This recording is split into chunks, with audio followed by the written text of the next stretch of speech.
My name is Rajiv Fernando. I'm the Director of Humanitarian Operations for the Society of Disaster Medicine and Public Health, founder of Chiraj Charities, and the co-chair for the SIG Infectious Diseases for the World Association of Disaster Emergency Medicine.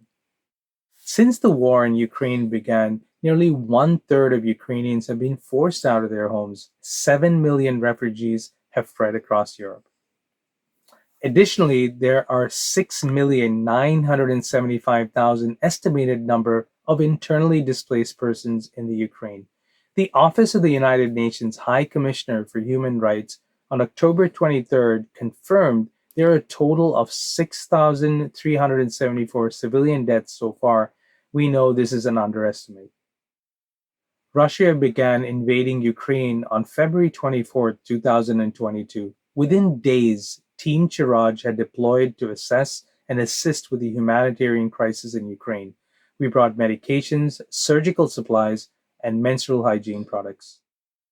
In addition to this, the vaccination rate of Ukrainians were 35% for COVID-19, therefore leaving many people vulnerable to COVID-19. Chiraj actually brought masks to keep the people safe from COVID-19.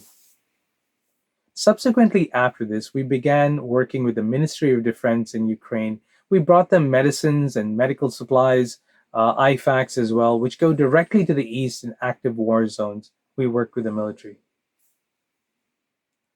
Now, the slide on the left, you'll see frequently 4 to 5 times a day, often lasting hours, we would be rushed into the bunkers when we hear these missile sirens.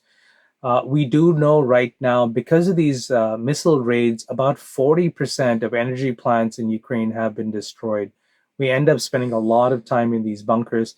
The time for the missile, it depends. So if it's a sea to land missile, we have about a 10-minute warning. And if it's land to land, it's about a 20-minute warning. The slide to the right, you can see one of our Ukrainian hospitals, which was just evacuated because of a missile raid. You can see some of the army personnel in the hospital. Now, the focus of our mission in Ukraine narrowed to assisting with mental health. This all started on April the 8th when we went down to Bucha. We had heard horrific stories about gender-based violence, and they were quite unimaginable. The women affected narrated in great details how this actually occurred. In addition, we saw many bodies which were just lying on the streets, now in body bags. One of the victims that we saw was a 13-year-old girl. Victims thus far have ranged between 4 and 82. Now, with regards to mental health in Ukraine, even prior to this current invasion, Ukraine particularly had a high prevalence of depression, alcohol use disorder, and suicide. Now, there are also many barriers to mental health care in Ukraine, which include a lack of trust in the psychiatry system, stigma, and a lack of awareness and understanding. Owing to these factors, in 2020, Ukraine was chosen as a priority country for the World Health Organization's Special Initiative for Mental Health. The initiative started great. It helped build a renewed political commitment to mental health policy, expansion of services, and a growing public interest in mental health. However, the COVID-19 pandemic significantly affected this program. Now, let's take a look, let's break down the mental health situation in the Ukraine. The slide on the left, you can see clearly with regards to the healthcare budget, less than 1% is allocated for mental health care. The slide to the right shows the number of psychiatrists, psychiatric nurses, and psychologists per 100,000 people. Once again, 10 per 100,000 psychiatrists, 2 per 100,000 psychiatric nurses, and simply 1 psychologist per 100,000 people in Ukraine. War and forced displacement have negative consequences, particularly on women and children. They're often neglected in conflict when they're actually the most important people that are vulnerable. Now, let's talk about how kids have been affected. More than 2,300 schools have been damaged since the war started. 300 schools have been completely destroyed. Since September, kids have actually gone back to school. But one of the criteria is important is schools need to have bomb shelters in place so that when there's a missile siren, kids can go back into a bunker and be safe. However, many schools lack those facilities, and that counts as a school where one cannot attend. Here you see one of the schools that have actually makeshift schools that have been started at a railway station. Gender-based violence is one of the most prevalent human rights violations. It knows no social, economic, or national boundaries.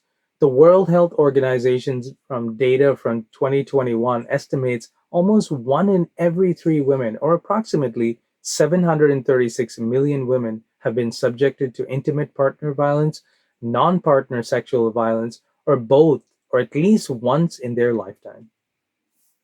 At this time, there are more than 25,000 active cases of unproven war crimes that are being investigated. Crimes involving sexual assault are particularly resistant to documentation. Why is this? Well, many of the victims have fled the country and are not in contact with Ukrainian authorities. Victims say they could have somehow prevented the attack and blame themselves. Other causes are when victims accept their fate as a part of the war. The last situation is when victims are impregnated by Russian soldiers and don't want to come forward. Now, sex traffic in Ukraine and the European Union is an important factor over here. The slide below shows the refugee camp in the border crossing between Ukraine and Poland. This is where I was practicing in one of the tents over here. As you can see, it's utter chaos. Tens of thousands of people have actually crossed into Poland and thereby from there going to many parts of the European Union. Since the Russian invasion began, women and children began fleeing Ukraine and are targeted by suspected sex traffickers either operating alone or in gangs. These people, the sex traffickers, operate in the Ukraine and the European Union. What happens is women and children often lack the necessary documents and money, have emotional and psychological trauma, and physical exhaustion, leave many Ukrainian women and girls with very few options but to go into sex trafficking. Now, we're going to talk about a few case studies which depict mental health disorders in Ukraine. Case one is a 6-year-old boy from Kharkiv with recurrent panic attacks and PTSD. Now, this boy, of course, is from Kharkiv, one of the most affected sites in the east where Russia had been attacking. This child had witnessed the death of his mother through a missile attack, and ever since that, whenever he hears a siren, gets panic attacks, shortness of breath, chest discomfort, and he currently has PTSD. Now let's move on to case study number two. This is a refugee from Mariupol, once again another heavily hit region by the Russians. This male, 65, he's coming to us for evaluation of this wound in his left foot. Upon further history, he was affected by the Russian soldiers, where they used a taser on him 3 times a day, tortured him in the basement, and he finally came out to us in a refugee camp. We were very fortunate through daily settings for about 5 weeks. We were able to clear his infection. He's doing much better right now, however, suffers from severe depression and PTSD. Case number three is a refugee from Bucha. Remember, you will recall that I showed some of the slides there of dead bodies in body bags. She is a 26-year-old female who's from Bucha. She came to us for evaluation for with signs and symptoms of depression, anxiety, and PTSD. She reports to us she was 5 months pregnant. At the time, during the invasion, she and her husband tried to escape Bucha. Her husband was shot in the head, died immediately, and when she was entering a car, she encountered the Russian soldiers. They beat her up. She fell to the ground and she was found to be unconscious for 3 to 4 hours before she was rushed to the emergency room. She subsequently had spine surgery, paralyzed in both her legs down. She lost her baby as well. She is in one of her facilities and we're treating her for depression, anxiety, and PTSD. Once again, the mental health in Ukraine. Let's go over this one more time. Recently, experts have warned that 10 million people are potentially at risk of conditions such as acute stress, anxiety, depression, and PTSD. This is something we need to keep a very close eye on. However, on one end of the spectrum, there's a paucity of data on Ukrainian soldiers that are actually facing PTSD. There aren't any formal protocols, and often soldiers who get affected by the war, They're brought into the hospital, cured of their injuries, and they want to go back to the field. However, they may be physically ready, but not mentally ready. An analysis from the humanitarian shows the signs and symptoms of PTSD below. Now, one of the common methods we use to mitigate depression, anxiety, and PTSD is through art therapy and music therapy. What we use over here is we use these therapy classes for our children, which helps them synchronize the work of both hemispheres. This aims to realize and correct internal problems, fears, complexes, and other deviations in psychological balances. You can see some of the art of our children over here on the left and the right. Now, how did we come about and how did we create this? We created a center of wellness. Now, since then, Chiraj has started an initiative to work on helping individuals with gender based violence, soldiers disabled from war, and childhood trauma, treating their mental health disorders. We're working in association with Academy Grow, an advocacy group in Ukraine. The Ministry of Defense has generously donated space for us for our Center of Wellness in Kiev.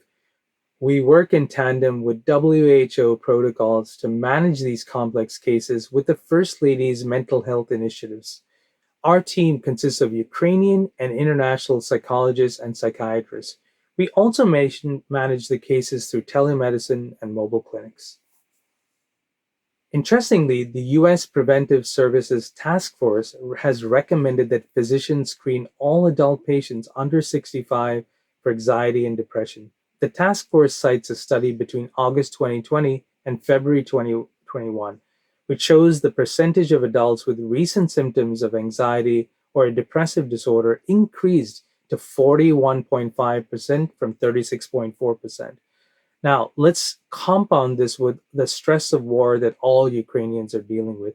It'll only be higher. Now, how is our approach? What is Chiraj and Heal Corp designed to do with our psychosocial support? We've designed to provide continuity of support to people with or without a formal diagnosis of a mental health disorder who have experienced torture and trauma. Now, remember, psychiatry is a taboo. So many patients who come to us to be seen, they don't want a label diagnosis. So we give them that chance. We treat them with the symptoms. We don't give them a diagnosis. The program will also assist with transition of recovery stages and measuring the outcomes of each patient. The program will also offer a one-on-one and a group support options to help the people of Ukraine. We establish connections with clinical and other services they may need in order to build up their capacity to maintain their daily activities, build and strengthen social connections, and increase awareness through skill-based learning and educational resources. The aim of the program is to help people who have experienced trauma to access the necessary support to recover and build life skills to live independently and find ways to safely engage with their community. The system based goals is to reduce and demand on hospitals and acute care facilities to make sure people use healthcare services more efficiently, particularly in the outpatient setting. Chiraj will collect its own metrics to implement goals, provide continuity of care, assist with transitions, measure outcomes, and ensure services are both cost effective and evidence based to meet the need of all patients. Now, this is our team in Kiev. This is three of our psychologists here. The fourth one is doing mobile medicine today. Our partners are from Columbia University Psychology. They provide telemedicine consultations and, of course, discussion with our psychologists and come up with a unified plan to make sure the patient gets the best treatment. Now you can see the map over here, and we have established our first clinic, which is the pilot project. It's in Kiev. And now you can see the second and third clinic, which is just in evolution. We've started in Kharkiv, and Odessa is on the way very soon. These two, the last two, Kharkiv and Odessa, are recently liberated regions. So we make sure that our clinics are set up in these recently liberated regions. It's very tempting to go into Kherson as well. However, active conflict may prove very detrimental to the program. Now, these are our regions as well, Kharkiv and Odessa, like I mentioned. This is a scene that we have taken some pictures from the Kharkiv region, where it's a place called Izhim, where you can see these are burials where hundreds of people that were buried. You can see visible signs of torture, broken bones, teeth being removed, skull fractures. These are all the traumatic events that the Ukrainian people had gone through. However, we will never know the entire truth. They did not live to tell their stories, and we can only assume what degree of torture they've gone through. These are some of the references we've used in our slides.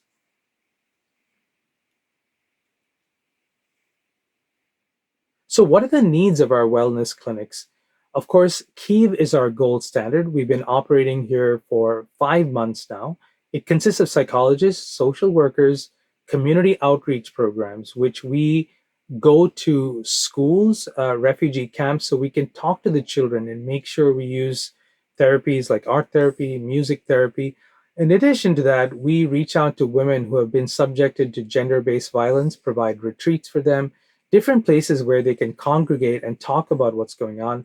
Other needs, of course, are medication, and I've mentioned art and music therapy. The only addition in Kharkiv and Odessa, since being liberated, it's almost like learned hopelessness. People have been in their houses for 6 months during Russia's invasion, and even after the places have been liberated, they still have not come out. It's almost like learned hopelessness. So in these regions, we actually provide mobile clinics. So our psychologists, social workers, we all reach out to them through mobile clinics to make sure they get proper psychological care. Once again, it's Dr. Rajiv Fernando with Disaster Medicine. We work with Chiraj. Thank you so much for listening, and we hope we can all get together to help the people of Ukraine. Thank you.